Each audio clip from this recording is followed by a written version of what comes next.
Well, since the broadcast, so apologies for that. But with a lot of personal issues going on at the moment, with my wife's family and with hospital visits and all kinds of other things going on at the moment, it's been quite difficult to find time to do a broadcast. But having a looked at the newspapers and various reports today, I think there's about 3 different things which are going on at the moment which might need a little bit of analysis. Now, you'll remember last week over on X, I made a comment about Mr. Swinney's reference to support for independence reaching similar levels to what they did in 1979 when Scotland was looking at the idea of its own parliament being returned. Now, 1979 is a long time ago. At that time, 1979, I would have been about 18 years old, and I remember this quite well. Support for having Scotland's own, basically its own government again, rose to 75% in that referendum. Now, the problem was that despite the fact that we got 75% of people in favour of that, there wasn't a big enough turnout, according to the English government, and therefore the result, which would have meant the establishment of the Scottish Parliament back then, never actually happened, and we had to wait until 1997 when we finally got there in the end. With, I hasten to add, something similar. We had certainly got high support in 1997. However, Mr. Swinney's comment about this level of support and the fact that he hoped it would reach that level, and that, I think he was hinting, would force the United Kingdom to look again at their refusals, and there have been repeated refusals to hold any further referendums on Scotland leaving the Union, may need to be investigated. Now, why this has come to light now is the fact that Mr. Swinney said these things, and perhaps he was hinting that he hoped that support would reach that level, and that level would, he felt, I believe, force the United Kingdom to issue or to grant a new independence referendum. However, when a Tory politician, and no less a Tory politician than Michael Gove, who is now also a peer and sits in the House of Lords, when a Tory politician starts to agree with the First Minister about the level of support necessary to trigger an independence referendum, you have to start worrying, because when Michael Gove said that on this particular issue he was in agreement with the First Minister, that would, in his opinion, be sufficient support for the UK government to re-examine the issue of staging another independence referendum, then I think we're looking at a complete picture of how both politicians view this process. Mr. Swinney, as First Minister, appears to be, and I'm only saying appears to be, on the face of what he's said so far, believing that if enough support can be garnered by the SNP over the next few years, that we could force another independence referendum to be given by Westminster. And according to Michael Gove, it's not out of the question. Gove has hinted that he felt that would be a demonstrable level of support, which should cause the British government to re-examine this. But there's no guarantee of that, as we know. It's easy for the British government just to say, no, now's not the time, it's not a convenient moment in the history of the UK to do this. And despite the level of support being high, this would not be a good time to do it for various reasons, which they might manage to find. So we know that it's probably not going to happen, but it's an indication that senior politicians, both within the SNP, as in Mr. Swinney and perhaps some of his senior ministers, actually believe that this is the way forwards.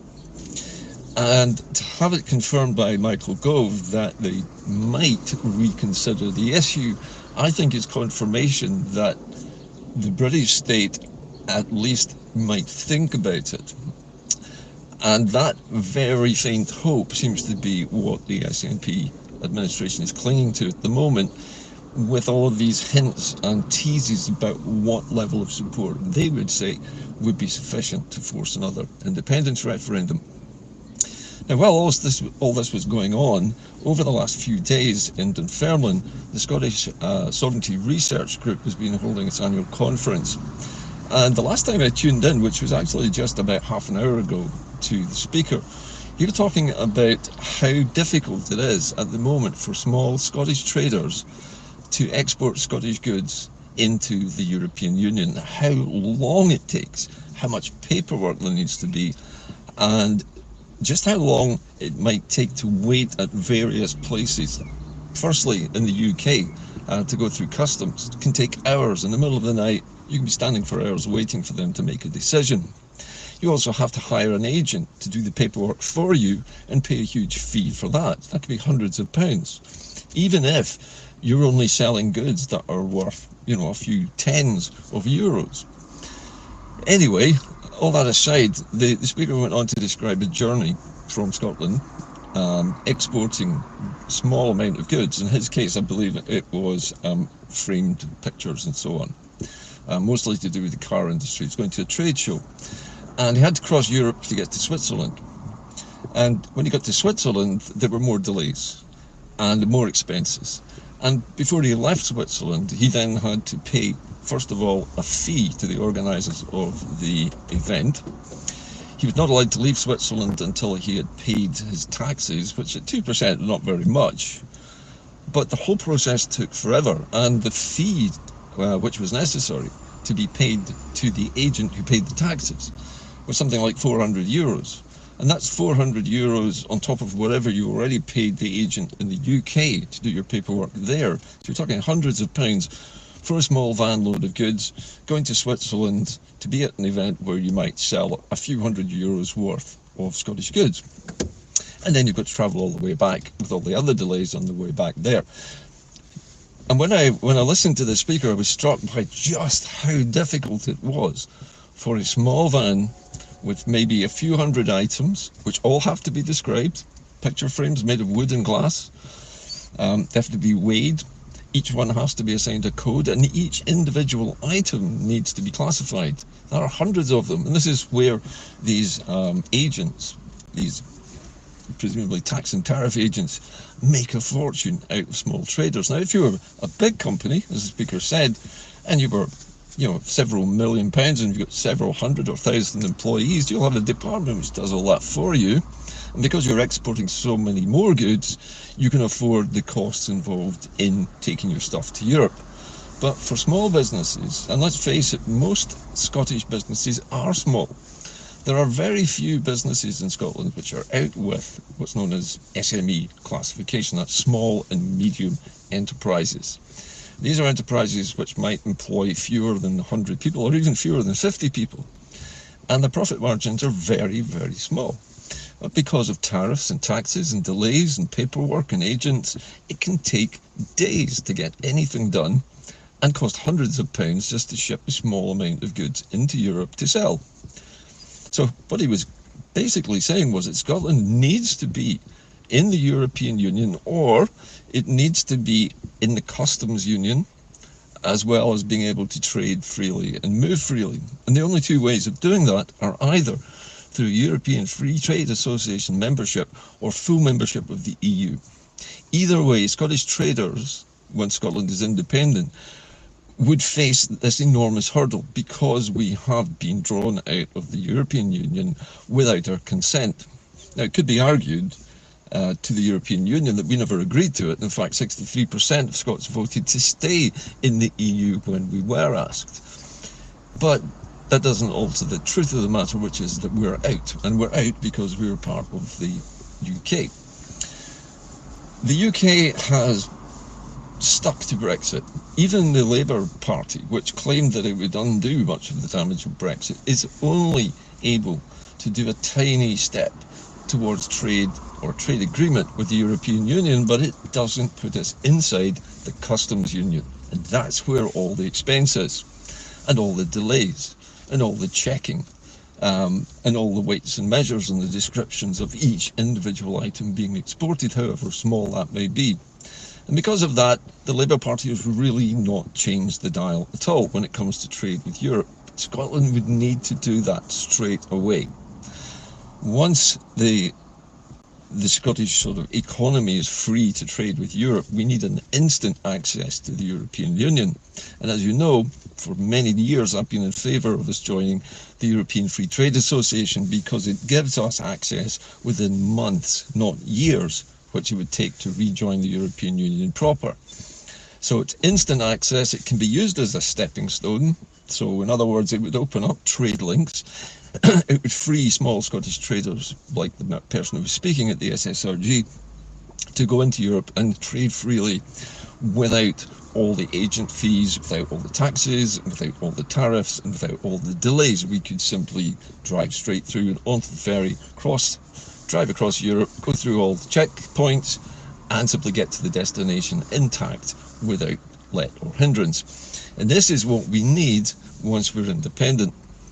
So I think, if nothing else, this news today from the SSRG conference underlines the importance for trade in joining the European Free Trade Association as a minimum, at least as soon as independence has been declared.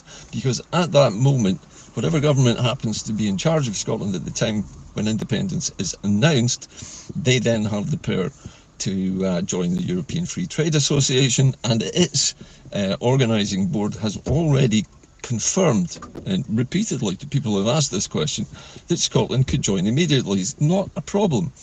And so it would happen straight away. But the one thing that can't happen is we can't trade with the European Union unless we leave the United Kingdom. The last piece of news that came across my desk today, and I know that you will probably know about this, is the Scottish Government's granting of an appeal to Flamingoland to resubmit their planning proposals for a new holiday park at the south end of Loch Lomond near Ballach. Now, this was rejected, to my knowledge, at least twice before because of a massive public campaign in which tens of thousands, hundreds of thousands of people objected to this. The local planning authorities in Ballach also refused planning consent for this, and it fell. And to my knowledge, I think they have had, Flamingoland's made 2 attempts at this, and on this 3rd attempt, the Scottish Government has overruled the planning authorities in Ballach to allow this massive new park to be built, with a water park, incidentally, and a monorail. And this is basically just going to end up with a lot of trees cut down and all of the biodiversity and the recovering ecology of the area basically being destroyed all over again in the name of progress. But has the Scottish Government's granting of the appeal actually moved the dial at all? Because according to the reporter, and this is the person in the Scottish Government who has been appointed to decide whether the appeal should be overruled or not, has said that having granted the appeal, it still needs to come to an agreement. This is Flamingoland still needs to come to an agreement with the planning department at Ballach before this can go ahead. So it's now all on the shoulders of the planning officials in Ballach to decide whether or not Flamingoland can go ahead with this. So it's not a done deal yet. But the fact that the Scottish Government has overridden the planning department again, and this is not the first time it's been done, incidentally. It's been done in Aberdeen, if you remember. The planning authorities there would not grant permission for Donald Trump to build a golf course on a protected sand dune area on the coast of Aberdeenshire. And yet the Scottish Government overrode that and said, yes, go right ahead, build a golf course.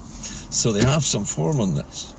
But that has annoyed people as well, and it has, I think, turned people against the current Scottish government administration, who seem bent on doing something, or to be seen to be doing something, to attract inward investment to Scotland, no matter how harmful it is to the local area and how many objections there might be towards it.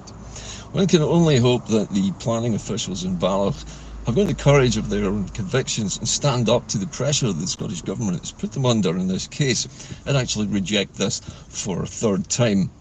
And I think in this particular occasion, it would be very good if the planning authority said, this is the last time you will be able to present this planning proposal to us.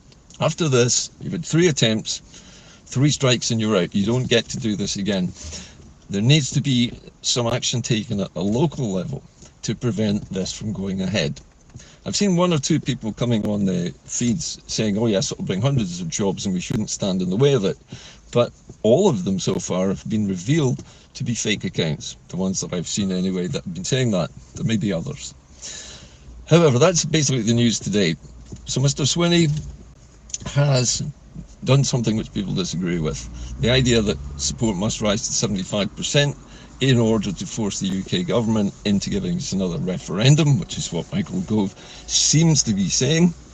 And this issue of overriding planning permission when it suits them, instead of allowing the planning rules to stand and for the environment to be protected. That is just wrong, and it should stay wrong. That's it for me today. I'll see you again soon whenever I get the chance to do this. Please, if you can, please keep donating to the channel. It is keeping me afloat just at the moment, and I am not able to work as much as normal, so my income stream has gone down substantially because of a number of simultaneous problems with older members of my family, one of whom is in hospital, the other one's housebound, and we're having to pick up the slack and help both of them in this case. So please help by donations. And also, if you like the content of this show, remember to subscribe, like, and leave a comment all the time that you're viewing this. It drives the algorithm and it makes sure more people see Inde-Car. That's it from me. As usual, keep the faith, and I'll see you next time. Bye for now.